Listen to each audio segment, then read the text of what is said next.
Eu tô agora assistindo televisão. Eu tô assistindo televisão. Cadê, neném da mamãe? Eu tô assistindo televisão. Eu gosto de assistir televisãozinha. Eu sou nada de televisão. Minha mãe gosta de televisãozinha, de botar pra gente, Esse meu irmão. Mas eu tô conversando agora, porque, né, toda hora minha mãe pode me ouvir, que ela não tem tempo. Tem que cuidar de mim, do meu irmão, eu tenho que ligar pro meu outro irmão no Brasil. Esse é muito lindo, ó. Oi? Cadê o Daddy? Daddy!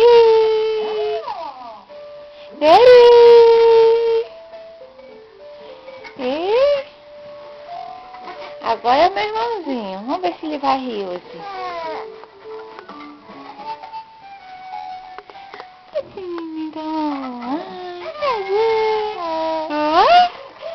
Eu não quero conversar, mamãe só tá me atrapalhando. Você tá me atrapalhando, mamãe. Eu tô vendo minha televisão, só tá me atrapalhando. Você tá me atrapalhando. Sai da minha frente, mamãe. Esse aqui é o Kevin. Kevin, cadê o neném da mamãe?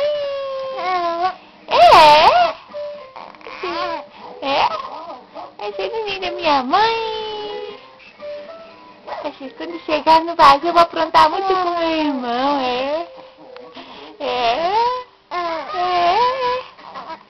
Eu vou querer jogar bola, vou passear no shopping, Would you like Kyle?